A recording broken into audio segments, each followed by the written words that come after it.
I'm Tavi Nasir, and this is Leadership Biz Cafe, a podcast that provides insights and tools to help leaders take on the challenges and opportunities found in leading today's workplaces. Leadership Biz Cafe is brought to you by Tavi Nasir Leadership, our leadership firm that offers keynotes and corporate trainings in both in-person and virtual settings that will help you to improve the way you lead and guide your organization's growth and future successes. Now, if you've been enjoying my podcast and the insights and tools I've been sharing on how you can improve your leadership craft, and you're interested in having me expand on them with your team and organization, I'd like to invite you to check out my speaking page on our website at tavinasir.com to learn about some of the topics I can discuss at your upcoming event. And now, I'd like to introduce my guest for this episode, Adam Bryant. I'm sure many of you know Adam from his work writing the popular New York Times column, Corner Office, where he'd interview executives about their leadership experiences and what informed their leadership journey. I had the chance to speak with Adam on my podcast 2 years ago when we spoke about his book, The CEO Test. And I've invited him back to talk with me about his latest book, The Leap to Leader: How Ambitious Managers Make the Jump to Leadership. Hi, Adam. Welcome back to the Leadership Biz Cafe. It's nice to have the opportunity to speak with you again. Always enjoy our conversations, Tanvir. Thank you. So, Adam, last time we spoke, we were talking about your book, The CEO Test. And while I was reading this book, The Leap to Leader, I almost felt as though we were having our conversation in reverse, where we started talking about what you need to be able to accomplish in a leadership role. And now we're going to discuss how we make that journey towards becoming a leader.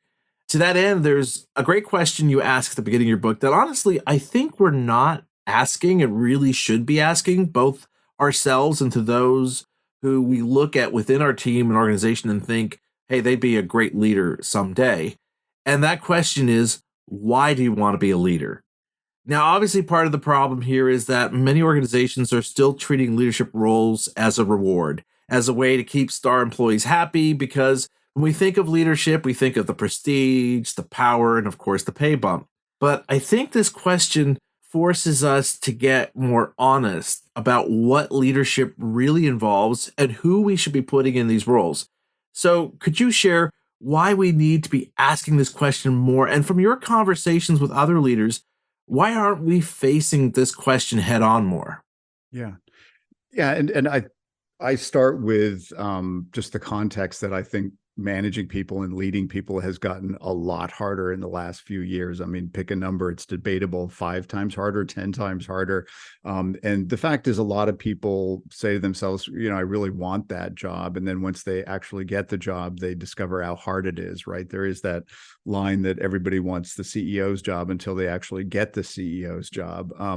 And so you start with that. And then I think what happens is there is this kind of, it's almost like the force of a river that just kind of carries people along, both individually and from the employer side, about sort of pulling people along into these bigger leadership roles. And there's just this, from the employer side, there's just kind of this assumption when they're looking at their succession planning, they're looking at high performers, they just assume everybody wants to move into these bigger roles. And then individually, I think, a lot of us, we look at those bigger roles and say, wow, bigger title, more financial rewards, more impact. Yeah, I want those jobs. And then you get into them and you discover, boy, I'm dealing with people problems all day long, and the stuff that I really love to do and I'm really good at, I'm not doing that anymore. And so given all that, I just think everybody, on the employer side, individually, we just need to hit the pause button and address this question of like, do you really want to lead? And there's no judgments if the answer is no, right? Right. It's fine if you want to be an individual contributor, because what you don't want is sort of get into these jobs and then really not feel like they're a good fit, because you're just not going to be as effective. And so I always tell people, you've got to take the time to do the introspection, to do the reflection, and come up with a clear answer for yourself about why you want to do this. And I do think that if the answer is more power or more financial rewards, there might be a little bit of a short-term, psychological bump from those things, but that wears off pretty quickly. Power doesn't really play in this environment anymore. These jobs are so hard, the financial rewards often don't feel like they're worth it given all the trade-offs. And so you have to be clear on your why. And ideally, it's about you want to have an impact. You want to lift people individually, coach them, develop them, and you want to contribute and lift the organization. Because if that's your why, then it's going to get you through the tough spots. And there's going to be those tough patches. So, using this question as the anchor point to our discussion, Adam, I'd like to talk with you about some of the points you share in this book about what we need to be ready to do and demonstrate that we have the capacity to deliver as a leader in an organization. And this leads me to an idea you shared in your book, which interestingly reflects a similar idea shared by a previous guest on my podcast about how to make remote work effective. And it's this idea of creating a user manual for people to better understand you, specifically how you work, what you tend to focus on, your preferred ways to communicate, and so forth. And in your book, what you talk about is creating a leadership user manual so that your team members and your colleagues better understand what you're like as a leader or what you're trying to accomplish as a leader. Now, before anyone listening to us jumps to any conclusions about what we're talking about here, could you elaborate on what this is, how this works, and why it's beneficial for everyone and not just for the leader? Sure. And this starts with the fact that this idea did grow organically out of all my, by now, more than 1,000 interviews that I've done with leaders. And the thing I love about the leadership user manual is that it's super easy to explain. And the idea to me is, let's say you and I became colleagues, right? You and I have had a couple of good conversations, but let's say now you and I were working with each other. If we assume that, then what else can we assume? We know for certain that it's probably going to take you and me 3 to 6 months to figure each other out, right? Just in terms of our work preferences, our styles. Do you like email? Do you like brainstorming over phone or Zoom? Are you an introvert, extrovert, morning person, night, like all these different things that are just part of our wiring. It's going to take us about 3 to 6 months to figure each other out. So the whole point of the leadership user manual is, what if on the first day of you and me working together, we just had the conversation. I said, Tanvir, really looking forward to working with you. What should I know about you? Just your sort of preferences about how you like to work. And then ideally you share that. And then you ask me, what about you, Adam? Because this is a two-way street. And if we get all that stuff out on the table on the first day, then we can kind of honor that in each other, right? We can flex, we can accommodate each other as long as they're not unreasonable. And then the beauty of it is then we can focus more on the work that we have to do together and go after our shared goals faster rather than trying to figure each other out. So the whole idea is like, look, we're all human beings. We all have our quirks. We need to acknowledge that. We need to own it. But why don't we just get those out on the table? And then again, to me, like the key verb and all this, just honor those in each other in the same way. Like if you told me, like, I'm an introvert, if you told me you're an introvert too, it's like, I totally get that. I could work with that. I know what that feels like. So that's the whole point of it, and shortening that learning curve. And that way it clears up any misunderstandings around intent, which I think are exacerbated in this sort of remote hybrid environment, because, people say things on a tiny little screen. You may not really pick up the body language. It's so easy to misread, misinterpret people's intent. And the leadership user manual is sort of like a big billboard on the highway. It's like, this is who I am. This is how I manage. This is how I lead. Don't misinterpret anything I do, because I'm telling you up front. For example, if I'm going to ask you a lot of questions, it's just because I'm interested and I want to learn. It's not because I'm interrogating you. When you think about it in a tactile, pragmatic way, it seems a bit odd to have to sit there and say, I'm going to create a user manual of what it's like to work with me, collaborate with me, or have me as your leader. But I really like this idea that if we realize that the goal here is not for people to cater or accept our petty whims, but instead what we're after here is to create clarity and context, that people understand that some of your examples, if I don't immediately reply to your email or text message, it's not because I don't think what they want to talk to me about is important. Rather, it could be maybe because I batch my replies for the end of the day or something. Maybe I'm focusing on other things in the middle of the day. And I especially also like this idea that we're also using this as an opportunity to provide non-work related information about ourselves, so that can help us create these connections and start building relationships with those we lead, because we can then discover something we share in common. And or if even if it's not, it may be something that, oh, I've always wanted to know more about that. So this allows us to get curious about one another and want to learn more about this person through this topic or this subject that will allow us to have this better understanding and connection with our colleagues and teammates. And I know right now, and I know before we got on air, this was one of the things we were talking about in terms of succession planning and the challenges it's manifesting because of the way we're seeing this transformation in the way we work. But this is also one of the things that people are saying is being a big concern is how do we create these connections if we're not in the same place at the same time 5 days a week? How do we nurture those relationships? And I think this idea of the leadership user manual, it really saves us a lot of time because we're starting the ground running. We're starting up creating that clarity that people better understand us. We can understand one another and we don't start to interpret based on our biases or our past experiences what someone is trying to say or communicate through their action or inaction.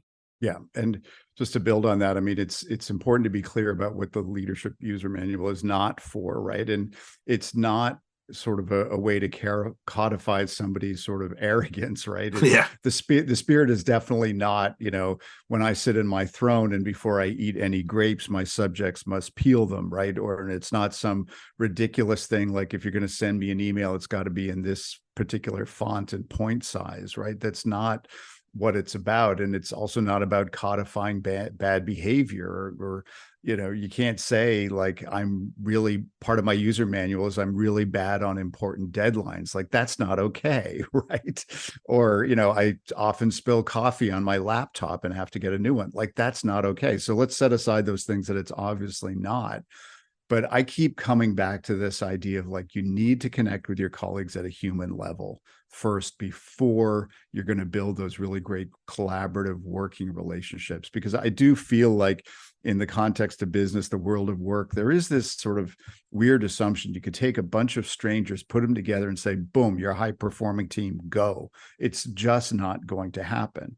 And there's lots of tools out there to help sort of speed that up. There's Myers-Briggs and colors and all these other things. But I find, just being open and honest about very real things about your work styles and your preferences and your quirks and how you roll, that's a lot more memorable than somebody telling you you're telling you that they are an INTJ. You're supposed to remember everybody's initials on your team and accommodate them. And I think there's also, you can extend this. I mean, you think of your extended family, right? We've all got quirky people in our extended family and we're quirky too. And in our extended family, we kind of work around each other and accommodate each other's quirks and all that. And I think we need to do that in the context of work. And again, the user manual is it's a very simple way to have a very human conversation that's more about you rather than sort of what your expectations are from other people. So another big learning curve people have to address is becoming a better communicator, which honestly, given the large number of communication channels we've had over the past decade where we've had to learn and master how to communicate in these different ways, and the fact that we're not doing a better job is quite telling, especially when you consider how often there's all these surveys where leaders are asked to rate themselves on their strengths or how well they do a certain thing. And more often than not, the majority will all say, well, I'm a very effective communicator. But in that context of communication, one area that most leaders don't do a great job of is offering both recognition and feedback to those under their care. So for those who are thinking of making that leap to leader, what are some things they need to work on, and what are the mindset shifts they should be ready to make to become a more effective communicator, particularly around feedback and recognition? Sure. And let's take each of those separately. I mean, feedback to me is not like the recognition is more, it's always a positive message, right? But feedback is more that kind of constructive feedback. Look, maybe you could have done something better and let's start there. And I think we just need to be honest. Most people are often reluctant to do that because they don't necessarily know how the person's going to react, right? And so I think, most of the surveys show that people are starved for feedback. They're starved for recognition, and managers think it's like, well, I pay them to do this job, and they don't want to give them the feedback because they don't necessarily know how they're going to react. And so some of the best tips that I've heard from CEOs, one of them is just being, when you start working with somebody, being very clear up front. Say, hey, like, I'm going to give you a lot of feedback. I feel like it's my job to give you feedback. And if you do something well, I'm going to tell you. And if you could have done something better, I'm going to tell you. But I think a big part of what people need to do is set this tone so that people are somewhat desensitized to feedback, because there's always this quirk in business. I mean, we go through the early years of our lives getting feedback all the time, right? In school, you get feedback from your teachers, whether you're playing football or dance or whatever, you're getting feedback from your coaches or instructors.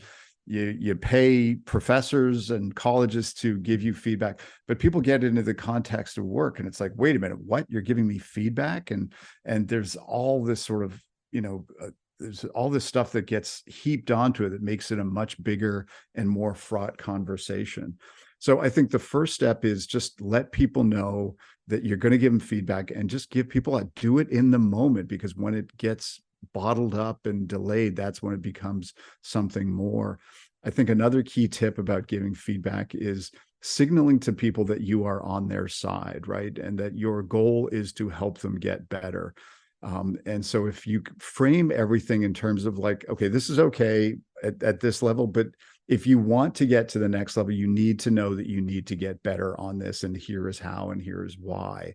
And that way they feel like, okay, they're trying to help you. It is much more of a coaching relationship, because you have to disarm people to get them to be open to the feedback. Because if a lot of the times when people are getting feedback, their brain kind of shuts down. They're not really hearing it, but they're going to be much more open to it if they, again, feel like they're helping you.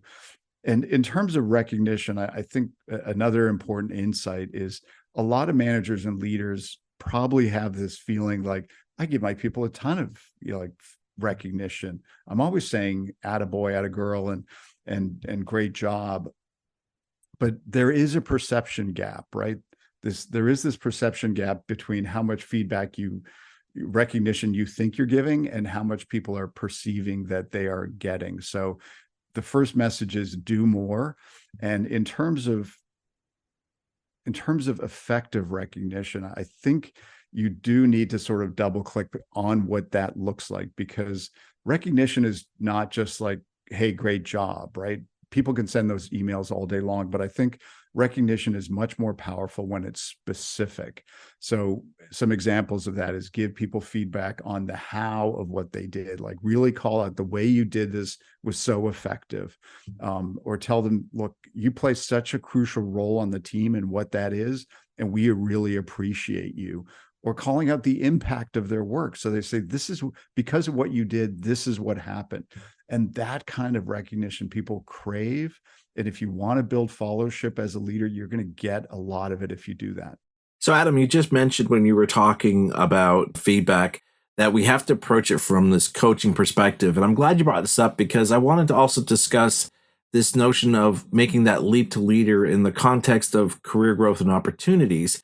Because there's a common saying that it's not what you know, it's who you know. And understandably, this is a big pain point for a lot of people, because access to the people you need to know can sometimes feel out of reach. And I especially like what you write here about mentoring, because I've had people contact me out of the blue asking if I could mentor them when I don't know anything about them. And I really appreciate what you write here, where what we need to do is start off by building relationships with people. And if we're going to ask for their advice or help, we have to be ready to act on it and share with them what transpired afterwards. So could you share, how do we move beyond these transactional approaches that we often associate with networking to building relationships, so we can really build this network of people who we know we can count on, because we've built that rapport, that familiarity that makes them want to be able to help us, and we're going to take the advice that they give us to heart and apply it.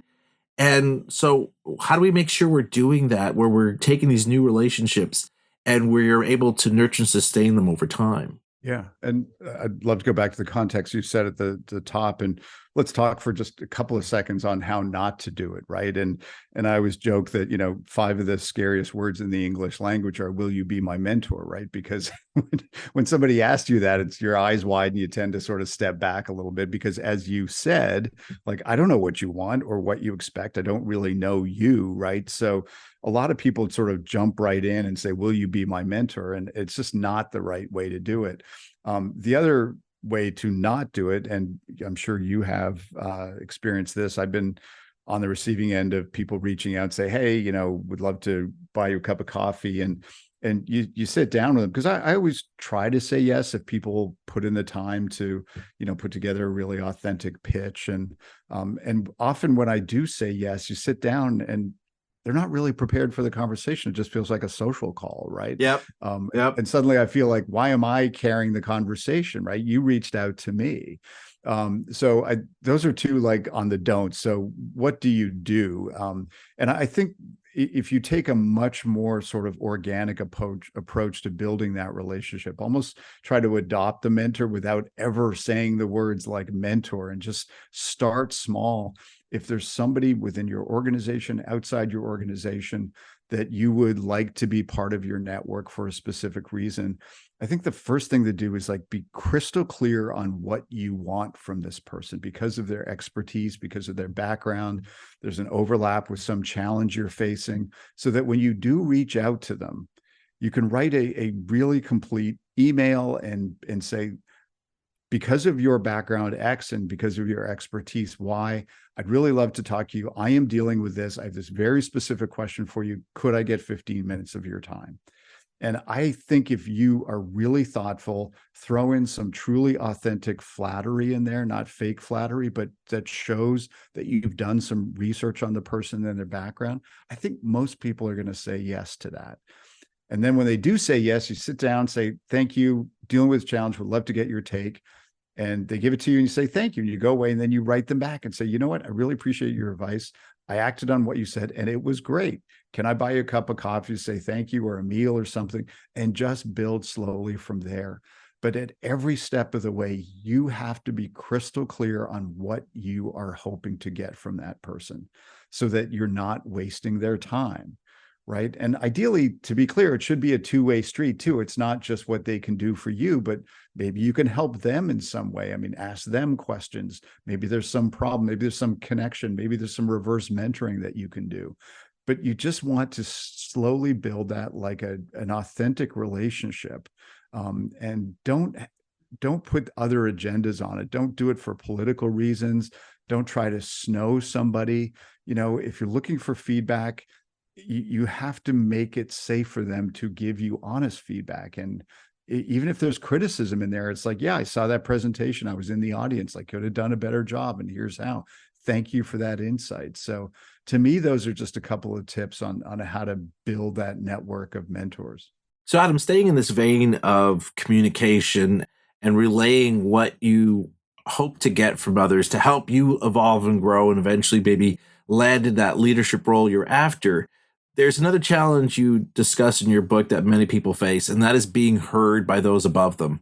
I mean, we only have to look at the ongoing debate over RTO mandates to see how many leaders are being tone deaf to what their employees are trying to tell them. And for those who are eager for the right reasons to want to make the leap to leader, this can be a real challenge, because how can you get accepted into a leadership role if you don't feel seen or heard? And here you have some great points for what we need to do, many of which force us to challenge our assumptions of how things work or should work. So, Adam, how can we make sure we're seen and heard so that we'd be considered for that leadership role that we want to take on? Yeah. And to me, the first step is to make sure that you do such a great job with the responsibilities you've been given. I mean, your work should speak for itself. And I put the word should in sort of italics, if you will, because it doesn't. I mean, we need to acknowledge that. And even though we'd like to think that, boy, doing such a great job, people should notice it, it doesn't always do that. I mean, there is that great expression in life that there are workhorses and show ponies, right? And a lot of the times the show ponies are always talking about all the great work they're doing and not necessarily doing it. And sometimes you can be a workhorse and think, if I just do my job, do it really well, I'll get recognized. It doesn't always happen. So given that context, what do you do? And the first thing I just keep coming back to this, you have to do such an overwhelmingly amazing job in what you've been given, right? These are the responsibilities. Just make sure you crush those. Then the second step is to go above and beyond your job description. Right. And I know the context for this over the last few years, quiet quitting, boundaries, great resignation, and all that. I know there's something in the air out there. It's like, yeah, but people shouldn't necessarily have to do that. And that's why the subtitle of the book is how ambitious managers make the jump to leadership. Because if you're not ambitious for those promotions, that's fine. No judgment. But if you are ambitious, the second step is you have to go above and beyond what you've been given as an assignment. And that means taking stuff off your boss's plate. It means seeing some opportunity or challenge that the company is facing that isn't part of your job description, figuring out how to transform the role you have so that the person who does it after you does it better. And if you do that, like, you need to start with that base, then I think it becomes much easier to advocate for yourself. To go to your bosses, and if there's just like this real clarity about all the value you've added and all the things you've done, you can do that in a very quiet and confident and calm way and let the facts speak for themselves. And sometimes I tell people, just run through the exercise. Let's say you didn't want to negotiate for yourself for a raise or promotion, but what if you hired an agent to do that on your behalf? The first conversation was the agent would say to you is, well, give me some material. Like, how do I make the case for why you deserve this? What have you done for the company beyond just fulfilling your job description? Because that's not good enough. And so I think that's the way to go at it. And it needs to be, the advocating, speak for yourself has to be the last step on top of doing a great job with what you've been assigned, going above and beyond, and then going to your bosses and making the case for something more. I feel like a lot of people listening right now are probably thinking that this is putting a lot on my shoulders, that I have to do all this stuff just to get to a point where those in senior leadership positions will take notice and say, hey, here's someone who I think we should develop for a future leadership position. But as I was reading this, I felt this evokes this idea that it's almost like you're practicing for the role of being a leader. Because let's face it, there's little doubt right now that being a leader today is much harder than it was 10 years ago, let alone 5 years ago. And as you just mentioned, this is reflected in the fact that among the large people who were counted among the Great Resignation were in fact several leaders, including those in senior executive positions, who felt the work was just getting to be too demanding. So as you were describing this, and as I read the book, it was interesting because it's almost like, yes, you're trying to let people see the value bring to organization, but it's also making that transition a little bit easier because now you're getting ready for the demands and the expectations and, going above and beyond that you're going to be expected to have to deliver now as a leader. And I think this also dovetails into a really interesting concept you share in your book, for that, how those who make the move to leadership can avoid getting overwhelmed, and it's by compartmentalizing the work you need to do. So I'd love it, Adam, if you could elaborate on how do we do this so we can keep our eyes on the puck? And I had to throw in a little Canadian reference in there for both of us, Adam. Of course. And to that point, I mean, look, these top jobs, they just are overwhelming, right? You get up these C-suite roles and close to them. The problems are huge. These are stamina jobs. In some ways, they're 3-shift jobs. Like, there's the morning email crush and then meetings all day long. And then after dinner, you're probably putting in about 3 or 4 more hours just in reading and sending, more emails and things like that. And the problems are just every day. Like, there's a new problem, there's a new challenge, and people are dealing with stuff at home. There's the people problems. There's the, just the infinite list of problems, and it can all feel a bit overwhelming. That's why you have to be really clear about whether you want these jobs. But once you are in them, I think we need to be honest about the fact that part of the challenge is just getting in the right mindset of being able to deal with these jobs. Because depending on your wiring as a person and just how you handle all these challenges, it's very easy to be sort of spending your nights staring at the ceiling for 2 hours, worrying about something or trying to figure something out rather than sleeping and getting some rest.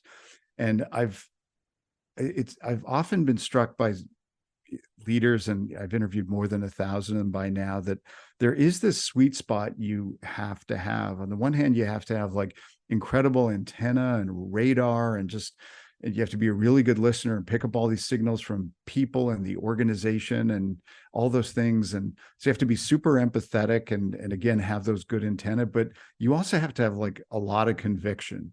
Right. And in some ways, like if you want a visual, you threw in puck, I'll throw in lobster as a metaphor. Like lobster have some super long antenna, right? Like they can feel the subtlest change in the currents in the water, but they also have a really hard shell. And you kind of need that to be a leader. You need to do both. And if you don't have that, if you're not able to compartmentalize, everything's going to feel pretty overwhelming. So I think the first point is to recognize like that you need to be good at that. Like that is, to me, a core skill of being an effective leader, to be able to just keep things in its place and say, okay, I'm going to deal with that tomorrow and not feel overwhelmed. And part of compartmentalization too is knowing how to talk to yourself, right? Because to move up into these top leadership jobs, you've probably got a really great track record of performance. You probably hold yourself to a really high standard. And the further you move up, the more mistakes you're going to make, right? Because you're making decisions with less and less data. You're making a lot more gut calls. You're making a lot more bets that could not turn out. And it's very easy to sort of get in this talk track with yourself where you're beating yourself up. And so you have to approach the job a little bit like a hitter in baseball, where if you've got a 350 hitting average, like you're doing amazing. And just to be sort of cognizant of that dynamic. And I often think about something one of our mentors in our firm said when he's coaching new CEOs or founders of companies, and he hears them sort of being really hard on themselves. And what he tells them is, he said, look, if you talk to your friends the way you talk to yourself, you wouldn't have any friends. Yeah, I like that line. And to me, it's just a great reminder. It's like, you can't be a perfectionist. You've got to be easy on yourself and know how to sort of coach yourself through all these challenges. So, Adam, we're all bearing witness right now to an evolution in today's workplaces where slowly but surely we're moving past a concerted focus on when and where people work to how we as leaders can empower, support, and develop employees to deliver their best and grow no matter where or when they work. So with this evolution in mind, and given the interviews you've had with thousands of CEOs and senior leaders, what do you see as being the evolution in the way we approach leadership that's needed to meet this change and how we will work in the years ahead?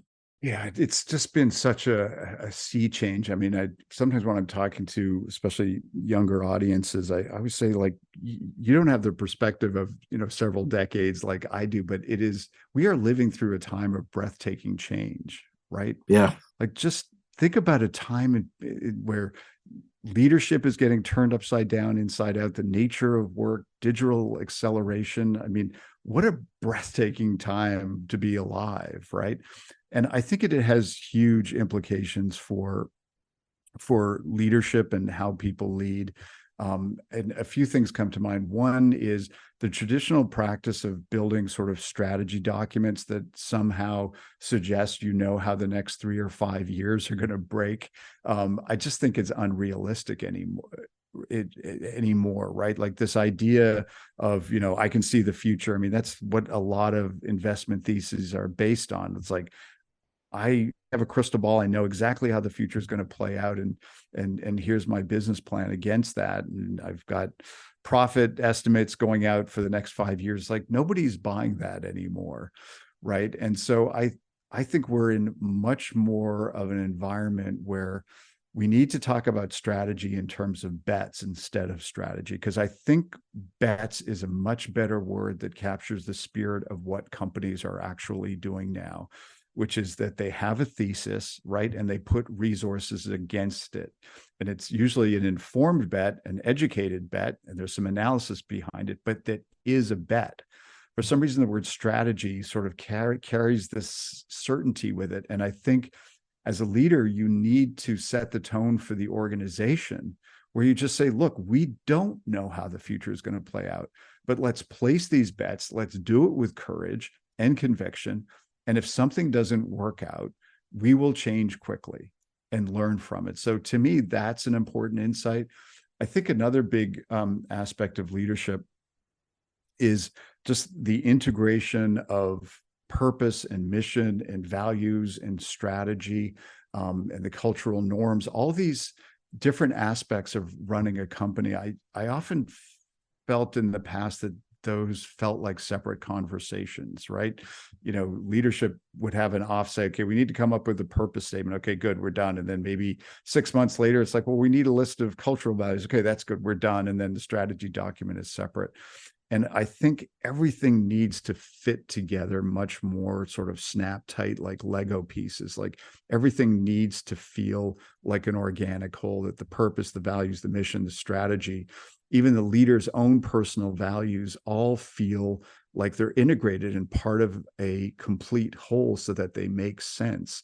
And that's why I think, a lot of the work we do with leaders now is being clear about their own personal values and being willing to talk about those more and more, because that's what we expect from our leaders now, right? We're always hearing these words about authenticity and humanity and what does that mean?